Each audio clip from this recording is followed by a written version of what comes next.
नमस्कार प्यारे साथियों, आज हम बात करने वाले हैं एक्टिव एंड पैसिव वॉइस को कैसे चेंज किया जाता है। सभी के मन में डाउट्स ऐसा बना रहता है कि हम एक्टिव और पैसिव वॉइस को कैसे बदलते हैं। तो देखिए, आइए देरी ना करते हुए हम आज देखते हैं एक्टिव और पैसिव वॉइस को कैसे बदलेंगे। जैसे एक सिंपल सा आप उदाहरण लेके देखिए, जैसे प्रेजेंट कंटिन्यूअस टेंस का आज हम बात करने वाले हैं। प्रेजेंट इंडेफिनिट का हमने आपको पहले लेक्चर में पढ़ा दिया है। अगर नहीं देखा है तो जाकर वहाँ पे देख लीजिए। चैनल के नीचे लिस्ट क्या नाम है, प्ले लिस्ट के नीचे डिस्क्रिप्शन में लिंक दिया हुआ है, उसको जाकर देख लीजिए। पूरा टेंस भी हमने आपको इसी चैनल पे पढ़ाया है, उसको भी जाकर आप देख सकते हैं, प्लेलिस्ट बनी हुई है। ठीक है, तो देखिए सबसे पहले एक्टिव से पैसिव में परिवर्तन। क्या एक्टिव मीन्स होता है जैसे किसी के द्वारा किसी द्वारा, जैसे सिंपल एक्टिव मीन्स क्या होता है, जैसे he is writing a letter, तो ठीक है ये एक्टिव में हो गया। ठीक, एक्टिव में एक उदाहरण देखिए, एक्टिव में he is writing a letter. ठीक, वह एक पत्र लिख रही है। ठीक, वह एक पत्र लिख रही है, ये हो गया हमारा एक्टिव वॉइस। ठीक, कर्म प्रधान वाच्य। इसमें इस सब्जेक्ट के द्वारा कार्य किया जा रहा है। ठीक, इसके ऊपर आश्रित है पूरा सेंटेंस। ठीक, इसमें इसके द्वारा पूरा सेंटेंस आश्रित है। ठीक, लेकिन हम पैसिव वॉइस में क्या देखते हैं, पैसिव वॉइस और एक्टिव वॉइस में कोई मीनिंग नहीं बदलता, मतलब वाक्य का कोई अर्थ नहीं बदलता है, लेकिन कहने का थोड़ा नजरिया बदल जाता है। ठीक, देखिए जैसे he is writing a letter, अगर हम इसको इसका मतलब क्या होगा, वह एक पत्र लिख रहा है। ठीक, वह एक पत्र लिख रहा है, और इसको हम इस तरह लिख दें, ये letter is being written by him. उसके द्वारा एक पत्र लिखा जा रहा था। ठीक, ये लेटर इज बीइंग, उसके द्वारा एक पत्र लिखा गया। He is writing a letter, वह एक पत्र लिख रहा है, उसके द्वारा एक पत्र लिखा गया। ठीक, कोई मीनिंग बदला, कोई मीनिंग नहीं बदला। ठीक, इसके लिए देखिए he is writing a letter, यानी इसके ऊपर सारा वाक्य आश्रित था। ठीक, पूरा सेंटेंस का जो भी शब्द था, इसके ऊपर जितनी कार्य किया गया, इसके ऊपर सब्जेक्ट के ऊपर आश्रित था, कर्ता के ऊपर।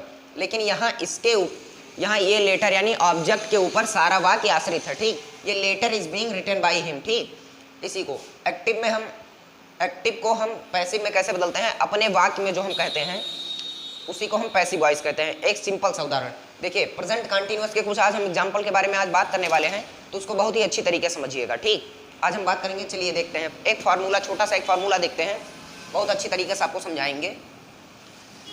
कई सारे एग्जाम्पल्स लेके, निगेटिव इंट्रोगेटिव सभी के एग्जाम्पल्स आपको बहुत ही अच्छी तरीके से समझाएंगे वीडियो के माध्यम से।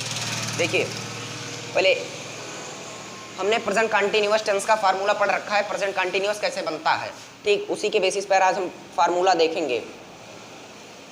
फार्मूला, ठीक, सबसे पहले हम सब्जेक्ट को लिखते थे वहाँ पे। ठीक, लेकिन यहाँ पर सबसे पहले जो ऑब्जेक्ट आता है उसको, ऑब्जेक्ट को सब्जेक्ट के स्थान पर लिखेंगे, ऑब्जेक्ट को सबसे पहले लिखेंगे। ठीक, ऑब्जेक्ट को सबसे पहले लिखेंगे, जो यहाँ पर हमारा सब्जेक्ट कहलाएगा। यहाँ लिख दीजिए सब्जेक्ट जो कि वाक्य में ऑब्जेक्ट होता है, उसी को हम सब्जेक्ट कहते हैं। ठीक, उसके बाद इज एम आर तो लगाएंगे, इसी ऑब्जेक्ट के अनुसार इज एम आर का प्रयोग करेंगे, इज एम आर का प्रयोग ऑब्जेक्ट के अनुसार। इसके बाद हम बीइंग का प्रयोग कर देते हैं, बीइंग का प्रयोग, फिर third form of the verb, फिर बाई, फिर ऑब्जेक्ट वह होता है जो सब्जेक्ट होता है वाक्य में। ये हमारा एक छोटा सा एग्जाम्पल। ठीक, बिल्कुल उतार लीजिए इसको। देखिए सब्जेक्ट को सबसे पहले लिखेंगे जो वाक्य में सब्जेक्ट होता है। जैसे देखिए he is giving a mango. ठीक, he is giving a mango, ये एक एग्जाम्पल हम आपको समझाते हैं। ठीक, इस पे पूरा वाक्य किस पे आश्रित है, ही पे आश्रित है पूरा वाक्य, यानी कर्ता हमारा ये है।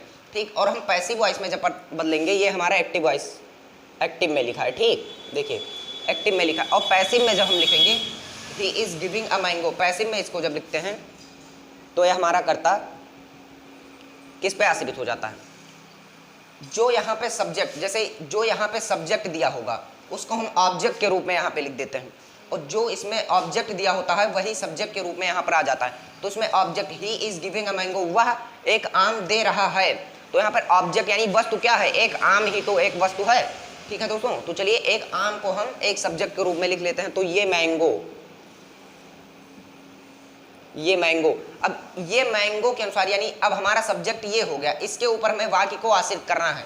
तो ये मैंगो के बेसिस पर हम इज एम आर का प्रयोग करेंगे। ये मैंगो एक ही आम तो है इसलिए हम इस का प्रयोग करेंगे। अगर बहुत आम होते, मैंगोज होते तो आर का प्रयोग करते, और आई के साथ हम एम का प्रयोग करते हैं। ठीक, तो ए मैंगो इज, फिर उसके बाद बीइंग का प्रयोग करेंगे। ये मैंगो इज बीइंग, ये mango is being.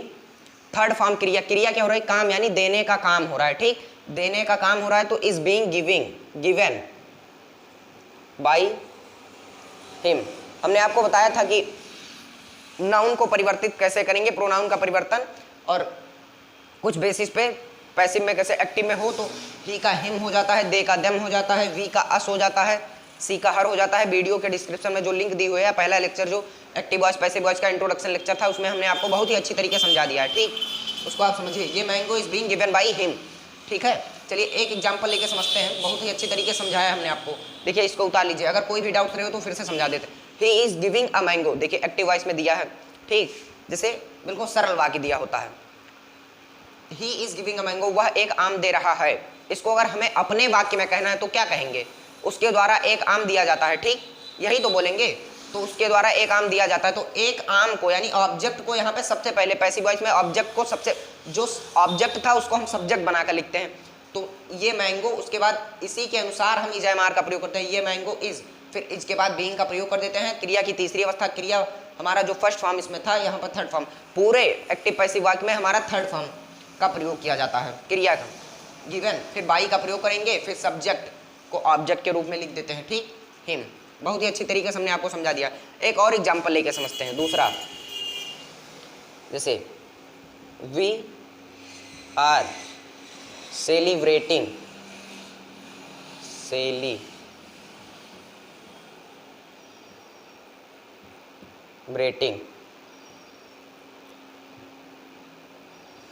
Celebrating his birthday, BIRTHDAY। ठीक, we are celebrating his birthday. ठीक, यहाँ पे देखिए ऑब्जेक्ट कोई है नहीं, लेकिन अदर वर्ड तो है। अदर वर्ड को हम सबसे पहले लिखेंगे। यहाँ पे देखिए किसके ऊपर वाक्य आश्रित है? वी के ऊपर वाक्य आश्रित है। ठीक, और हमें आश्रित किसके ऊपर, पैसिव वॉइस में किसके ऊपर आश्रित करना होता है?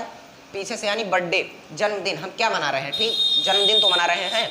जैसे जिसके लिए काम हो रहा हो उसी को हम लिखते हैं, उसी को हम यहाँ पे सब्जेक्ट बनाकर लिखते हैं। जिसके लिए काम हो रहा होता है, जिसके द्वारा काम किया गया होता है वो ऑब्जेक्ट बन जाता है, और जिसके लिए काम हो रहा होता है वो हमारा सब्जेक्ट बन जाता है। तो बर्थडे के लिए ही तो हमारा काम हो रहा है, सेलिब्रेटिंग।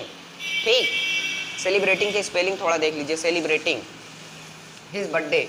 तो सबसे पहले हिज बर्थडे को सबसे पहले यहाँ पे जो काम, जिसके लिए काम हो रहा है, सबसे पहले उसको लिखेंगे। जिसके लिए काम हो रहा होगा, हमने आपको बता दिया, जिसके लिए अगर काम हो रहा होगा उसको हम सब्जेक्ट बनाकर लिख देते हैं, और जिसके द्वारा काम किया गया होता है उसको ऑब्जेक्ट बनाकर लिख देते हैं। कोई दिक्कत वाली बात नहीं है। हिज बर्थडे को सबसे पहले पैसिव वॉइस में हिज, BIRTH, बर्थडे। फिर हिज बर्थडे, यानी एक ही लोगों का तो बर्थडे होगा, इसलिए इज का प्रयोग करेंगे। ठीक, यहाँ पे ये नहीं कि आर था इसलिए आर का प्रयोग, इसके अनुसार हमें इज एम आर का प्रयोग करना है। हिज बर्थडे इज बीइंग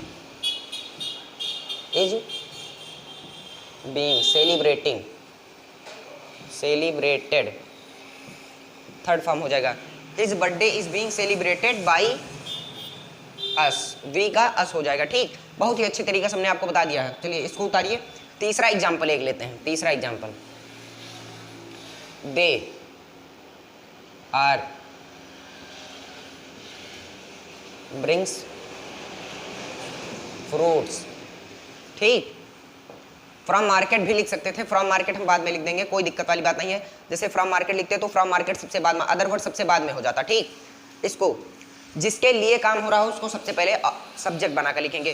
किसके लिए? दे आर ब्रिंग्स फ्रूट, वे फल, ब्रिंग्स नहीं ब्रिंगिंग होगा। ठीक, ING, वे फल खरीद रहे हैं। किसके लिए काम हो रहा है? फल के लिए काम हो रहा है ना, फल के लिए काम हो रहा है तो उसको हम ऑब्जेक्ट बनाकर, ठीक है, ऑब्जेक्ट नहीं सब्जेक्ट बनाकर लिखते हैं। जो इसमें ऑब्जेक्ट होता है, एक्टिव वॉइस में जो ऑब्जेक्ट होता है उसी को हम सब्जेक्ट बनाकर लिख देते हैं। ठीक, तो फ्रूट्स पैसिव इसका देखिए, FRUITS, फ्रूट्स आर। एक फल होता, फ्रूट होता तो इज का प्रयोग करते हैं, लेकिन फ्रूट्स है इसलिए आर का प्रयोग करेंगे। ठीक, फ्रूट्स आर बीइंग का प्रयोग करेंगे, हेल्पिंग वर्ब के बाद बीइंग का प्रयोग करेंगे। उसके बाद हम क्रिया की तीसरी अवस्था का प्रयोग करते हैं। क्रिया की तीसरी अवस्था ब्रिंग्स का क्या हो जाएगा, brought, BROUGHT, brought by them. ठीक, fruits are being brought by them, बहुत ही अच्छी तरीके से बता दिया हमने। ठीक है, बहुत ही अच्छी तरीके से समझिए, जितनी बुक में एग्जांपल दिए हो उसको आप समझिए। ठीक, इन वन शॉट क्लियर करेंगे पूरा 2 महीने का कोर्स, जितना आपका टेंसेस हमने 10 लेक्चर में आपको सारे टेंसेस के सभी रूल बिल्कुल बेसिस पे एग्जांपल के माध्यम से एक एक एग्जांपल सहित मीनिंग सहित आपको हमने समझाया। अगर नहीं टेंस अगर आपने नहीं पढ़ा है तो जाके चैनल पर प्लेलिस्ट बनी हुई है, जाके आप वहाँ से टेंस पढ़ सकते हैं। ठीक, आप इसको उतारिए, तब तक निगेटिव सेंटेंसेस के और इंट्रोगेटिव सेंटेंसेस के कुछ उदाहरण लेकर आपको बताते हैं, बहुत ही अच्छे तरीके समझाएंगे। इसको उतारिए।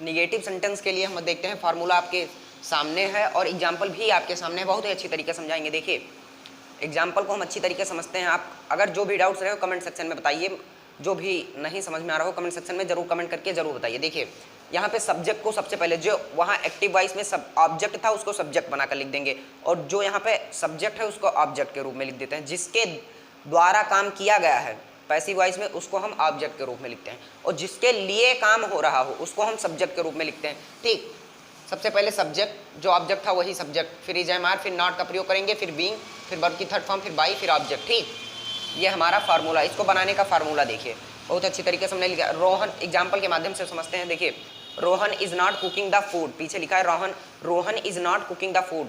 इसमें किसके द्वारा काम किया गया है, रोहन के द्वारा कार्य किया गया है। ठीक, और किसके लिए काम किया गया है, द फूड, यानी खाना पकाने के लिए काम किया गया है। ठीक, खाने के लिए तो काम किया गया है, तो जिसके लिए काम किया गया है उसको हम सब्जेक्ट बनाकर लिखेंगे। तो जिसके लिए काम किया गया है सब्जेक्ट, द फूड,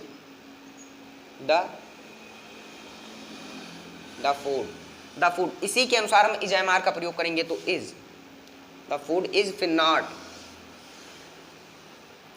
फिर क्रिया की तीसरी अवस्था इज नॉट, फिर बीइंग, इज नॉट बीइंग। ठीक, क्रिया की तीसरी अवस्था कुकिंग का हो जाएगा कुक्ड, फिर बाई का प्रयोग करेंगे रोहन। ठीक, the food is not cooked by the Mohan, जिसके लिए कार्य किया गया है उसको ऑब्जेक्ट के सब्जेक्ट के रूप में लिखते हैं, जिसके द्वारा कार्य किया गया होता है उसको हम ऑब्जेक्ट के रूप में लिखते हैं। देखिए, she is not reading our paper, या किसके लिए यहाँ का काम किया गया है, काम क्या हो रहा है, पढ़ने का काम हो रहा है। किसके लिए काम हो रहा है, पेपर पढ़ने के लिए काम हो रहा है। ठीक, तो पेपर को हम सब्जेक्ट के रूप में लिखेंगे, और किसके द्वारा कार्य किया गया है, नहीं वह सी के द्वारा कार्य किया गया है। ठीक, तो सी को हम ऑब्जेक्ट के रूप में लिखते हैं। देखिए, ये पेपर को सबसे पहले लिखेंगे, ये पेपर, इसी के अनुसार हम इज एम आर का प्रयोग करेंगे, तो इज हो जाएगा। ठीक है, ये पेपर एक वचन है। ठीक, इज, फिर नॉट का प्रयोग करेंगे, फिर बीइंग का प्रयोग करेंगे, बीइंग लिख देते हैं।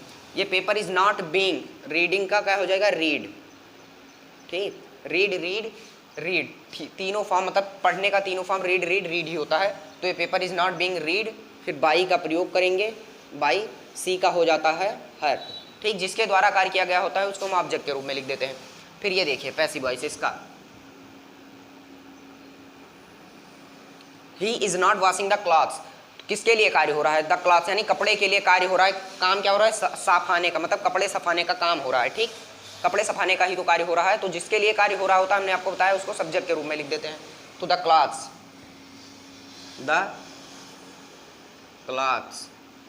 क्लॉथ्स के अनुसार आर का प्रयोग करेंगे, बहुवचन है। ठीक, क्लॉथ्स यानी बहुत सारे कपड़े हैं, तो आर का प्रयोग करेंगे। इसके बाद आर के बाद हम नॉट का प्रयोग करेंगे। ठीक, फिर नॉट, फिर being, the clothes are not being, फिर क्या हो जाएगा, वॉश्ड, वॉशिंग का वॉश्ड बाई हिम, बन गया the clothes are not being washed by him. ठीक, बहुत ही अच्छी तरीके से हमने आपको बता दिया है, फिर से समझ लीजिए। देखिए, इसमें वाक्य में जैसे कोई वाक्य दिया है, उसमें जिसके द्वारा कार्य किया गया होता है उसको हम ऑब्जेक्ट के रूप में लिखते हैं, और जिसके लिए कार्य किया गया होता है उसको हम सब्जेक्ट के रूप में लिख देते हैं। ठीक, यही छोटा सा, बस यही बच्चे नहीं समझ पाते हैं, उसी को हमें ढूंढना होगा, बस कोई दिक्कत वाली बात नहीं है बिल्कुल। और ग्रामर के सभी पोर्शन की तैयारी हम आपको कराएंगे। देखिए, चलिए इसको उतारिए बहुत ही अच्छे तरीके से। इंट्रोगेटिव के कुछ एग्जाम्पल्स लेके आपको बताते हैं, बहुत अच्छी तरीके से बताएंगे। चलिए देखिए इसको।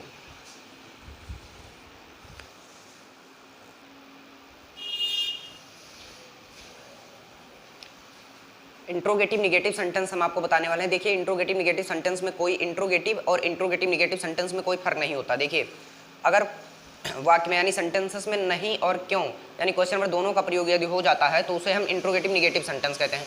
और इंट्रोगेटिव सेंटेंस केवल होता है कि जिसमें नहीं यानी नकारात्मक शब्द का प्रयोग नहीं किया होता है। तो इंट्रोगेटिव निगेटिव सेंटेंस का फार्मूला हमने एक ही में बता दिया है, कोई दिक्कत वाली बात नहीं है। अगर नहीं आता है तो नॉट का प्रयोग कर दीजिए, अगर नहीं आता है तो नॉट का प्रयोग ना करिए। ठीक, एग्जाम्पल के माध्यम से समझते हैं। देखिए सबसे पहले तो हमें ये ध्यान में रखना होता है कि जिसके द्वारा कार्य किया गया होता है उसको हम ऑब्जेक्ट के रूप में लिखते हैं, और जिसके लिए कार्य किया गया होता है उसको हम सब्जेक्ट के रूप में लिखते हैं। तो देखिए are they not playing the cricket, तो किसके लिए कार्य किया गया है? देखिए प्ले खेलने का कार्य हो रहा है, और किसके लिए कार्य हो रहा है? यानी क्रिकेट के लिए कार्य हो रहा है। तो इसको हम सब्जेक्ट के रूप में लिखेंगे, और जिसके द्वारा होगा उसको, जिसके द्वारा यानी दे यानी उनके द्वारा कार्य हो रहा है वे। ठीक, तो इसको हम ऑब्जेक्ट के रूप में लिखते हैं। तो द क्रिकेट को सबसे पहले लिखेंगे, लेकिन यहाँ पे हमारा इंट्रोगेटिव निगेटिव सेंटेंस है, तो इंट्रोगेटिव निगेटिव सेंटेंस का फार्मूला दिया है। सबसे पहले तो हमें क्वेश्चन वर्ड को लिखना होता है। क्वेश्चन वर्ड इसमें कोई दिखाई नहीं दे रहा है, इज एम आर का प्रयोग करेंगे इसके अनुसार। ठीक, द क्रिकेट के अनुसार, सब्जेक्ट के अनुसार इज एम आर का प्रयोग करते हैं। तो द क्रिकेट, देखिए the cricket is am are का प्रयोग हो, तो क्रिकेट तो एक ही वचन है, एक ही खेल तो क्रिकेट है, तो इज का प्रयोग करेंगे। The cricket is, the cricket is नहीं, इज का प्रयोग सबसे पहले करेंगे। ठीक, इज का प्रयोग हम सबसे पहले करेंगे, इसको देखिए ध्यान से समझिए। इज का प्रयोग सबसे पहले करेंगे सब्जेक्ट के अनुसार, क्योंकि हमें इंट्रोगेटिव सेंटेंस को बनाना है। तो इज, फिर सब्जेक्ट का प्रयोग करेंगे, तो is the cricket, is the cricket. फिर नॉट का प्रयोग करेंगे, इज द क्रिकेट नॉट, फिर being, is the cricket not being, क्रिया क्या हो रही है? खेलने की, तो played, is the cricket not being played by, they का क्या हो जाएगा? देम। ठीक, question mark, is the cricket not being played by them. देखिए बहुत ही अच्छी तरीके से हमने आपको बता दिया है। ये आप ध्यान में रख लीजिए कि जिसके द्वारा कार्य किया गया है उसको ऑब्जेक्ट के रूप में, और जिसके लिए कार्य किया गया होता है उसको सब्जेक्ट के रूप में लिखते हैं। बस कोई दिक्कत वाली बात नहीं है, पैसिव वॉइस एक चुटकियों में बन जाएगा, बिल्कुल अच्छी तरीके से हम आपको बताएंगे। ठीक, सभी सेंटेंसेस के लिए 8 सेंटेंस होते हैं। इंडिफिनिट हमने आपको बता दिया है, कंटिन्यूस आज खत्म हो जाएगा। बाकी 6 लेक्चर आपको 6 अलग अलग लेक्चर में आपको हम बहुत ही अच्छी तरीके से समझाएंगे। देखिए is my mother not calling them. ठीक, तो सबसे पहले किसके लिए कार्य हो रहा है? देम के लिए, यानी उनके लिए कार्य हो रहा है। माई मदर कौन है? जिसके द्वारा कार्य किया गया है, मम्मी के द्वारा, मेरी मम्मी के द्वारा कार्य किया गया है। ठीक, is my mother not calling them, क्या मेरी मम्मी उनसे बात नहीं कर रही है? ठीक, तो इसके देम के अनुसार लिखेंगे। तो देम के लिए क्या होता है? अगर ऑब्जेक्ट देम होता है तो सब्जेक्ट में अगर लिखते हैं तो उसका दे हो जाएगा। तो ठीक, दे। इसी के अनुसार हमें आगे क्या लिखना है? इसी के अनुसार हमें हेल्पिंग वर्ब का प्रयोग करना है जो आगे, तो आर दे बहुवचन है ना, इसलिए आर का प्रयोग कर देंगे। ठीक, आर दे, फिर उसके बाद नॉट का प्रयोग, आर दे नॉट, फिर being, are they not being. क्रिया क्या हो रही है? कॉलिंग, यानी बात करने की। कॉल मीन्स बुलाना होता है या बात करना भी होता है। आर दे नॉट बीइंग, फिर कॉलिंग का क्या हो जाएगा? कॉल्ड। ठीक, are they not being called by my mother. ठीक, my mother. Passive voice means होता है कि हम अपने वाक्य में इस सब्जेक्ट को कहते हैं। ठीक, कोई अर्थ नहीं बदलता है हमें उसे। देखिए फिर एक सेंटेंस आपको दिया है, is Rohan not cooking the food, मतलब देखिए कि क्या मोहन खाना नहीं पका रहा है? तो किसके लिए कार्य? पहले कार्य क्या हो रहा है? खाना पकाने का कार्य, पकाने का कार्य हो रहा है। और किसके लिए कार्य हो रहा है? खाने के लिए कार्य हो रहा है। तो जिसके लिए कार्य होगा उसको हम सब्जेक्ट के रूप में लिखते हैं, और जिसके द्वारा कार्य किया गया हो उसको ऑब्जेक्ट के रूप में लिख देते हैं। तो सबसे पहले द फूड को लिख लीजिए आप सब्जेक्ट पहचान कर। ठीक, द फूड। अब इसी के अनुसार आगे हम इज का प्रयोग करेंगे, आर का प्रयोग करेंगे, एम का प्रयोग करेंगे। द फूड एक वचन है इसलिए इज का प्रयोग करेंगे। ठीक, इज द फूड, फिर नॉट का प्रयोग करेंगे, is the food not being, फिर क्रिया की तीसरी अवस्था cooked, is the food not being cooked by Rohan. Question mark लगाना नहीं भूलना है। बहुत ही अच्छी तरीके से हमने आपको बता दिया है, स्क्रीनशॉट इसका ले लीजिए। मिलते हैं नेक्स्ट वीडियो में, तब तक के लिए स्वस्थ रहिए और मस्त रहिए। वीडियो को ज़्यादा से ज़्यादा शेयर कर, अगर नए हैं तो चैनल को सब्सक्राइब करना मत भूलिएगा। धन्यवाद।